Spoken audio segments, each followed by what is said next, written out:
Buen día, mi nombre es Paola Vega y junto con mis compañeros vamos a realizar este debate donde analizaremos los ataques de los Estados Unidos a las instalaciones nucleares en Irán en junio del 2025, un hecho que ha generado tensiones a nivel internacional. Este conflicto debe entenderse desde la geopolítica, donde los estados actúan en función de sus intereses estratégicos y su poder y la posición entre el sistema internacional. Como lo plantea Joseph Nye, el poder puede ejercerse de distintas formas, siendo el hard power el uso de las fuerzas militares para imponer las decisiones, mientras que el soft power se basa en la influencia y la persecución.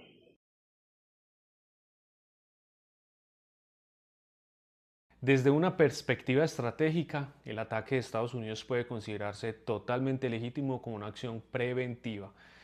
En un sistema internacional sin una autoridad central que regule completamente el comportamiento de los estados, cada país debe garantizar como tal su seguridad. El desarrollo de capacidades como tal nucleares por parte de un país como Irán presenta o representa una amenaza potencial no solo para Estados Unidos sino para todo el mundo, y por esta razón el uso del hard power se justifica como un mecanismo para evitar riesgos completamente mayores, especialmente cuando se trata de la posible proliferación de armas nucleares. Además, Estados Unidos ha asumido históricamente un rol como tal de una potencia, lo que implica intervenir en situaciones que puedan alterar el equilibrio internacional, y desde esta perspectiva el ataque no solo protege intereses de ellos, sino intereses para la estabilidad del sistema internacional y los países que podríamos vernos involucrados. Desde una perspectiva crítica, el ataque de Estados Unidos no puede considerarse legítimo.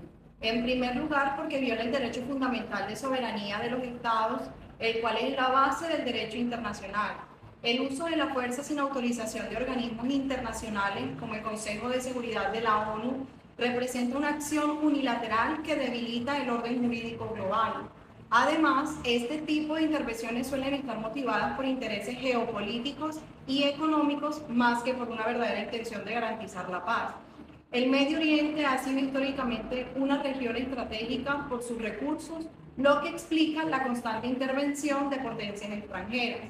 Finalmente, estas acciones generan consecuencias humanitarias graves como inestabilidad, conflictos prolongados y afectaciones a la población civil.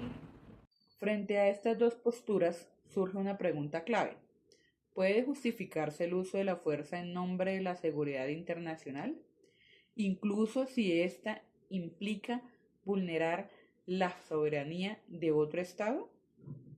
Por un lado se plantea la necesidad de prevenir amenazas globales, pero por otro se evidencia el riesgo de legitimidad en acciones unilaterales. Esto demuestra que la legitimidad no es absoluta, sino que depende de la perspectiva desde la cual se analice el conflicto.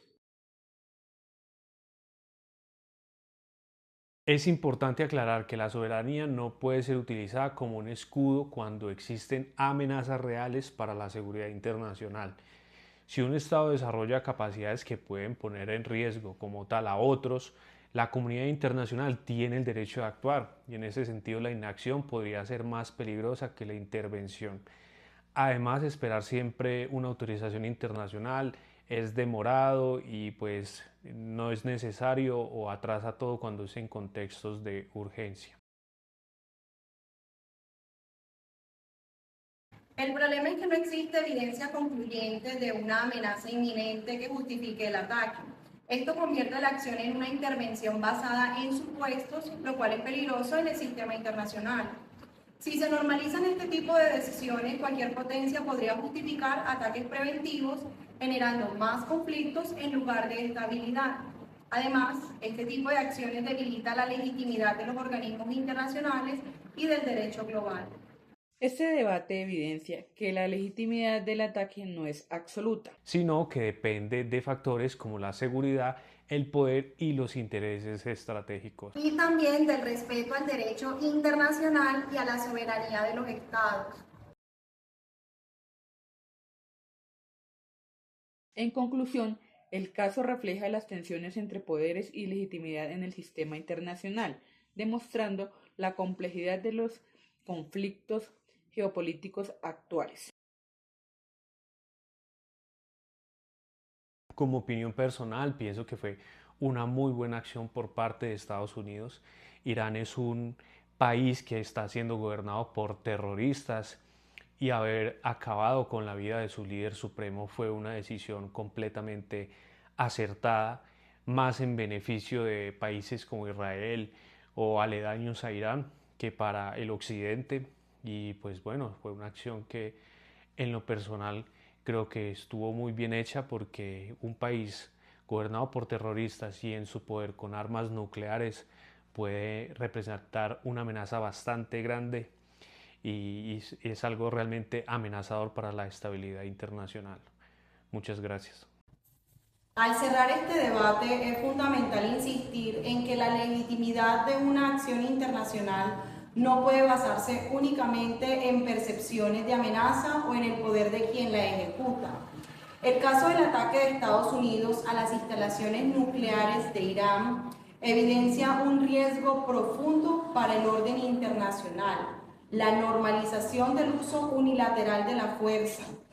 Cuando un Estado decide actuar sin el respaldo de organismos multilaterales, se debilitan principios esenciales como la soberanía, la legalidad y la resolución pacífica de los conflictos.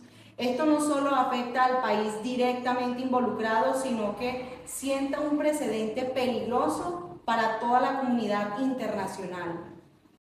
Este caso nos deja una enseñanza muy importante, y es que el sistema actual sigue teniendo vacíos importantes para el manejo de conflictos de alto riesgo. Lo ocurrido demuestra que no existen reglas suficientemente fuertes que obliguen a todos los estados a actuar bajo los mismos criterios, especialmente cuando éstas juegan unos intereses estratégicos. Esto genera un escenario donde las decisiones dependen más del poder que de las normas claras y compartidas. Por eso el verdadero problema no es solamente el ataque, sino la falta de mecanismos eficaces que permiten prevenir ese tipo de situaciones sin recurrir a la fuerza. En este sentido, más que dar una respuesta definitiva, este debate nos invita a cuestionar cómo debería fortalecerse el orden internacional para evitar que estos conflictos se repitan en el futuro.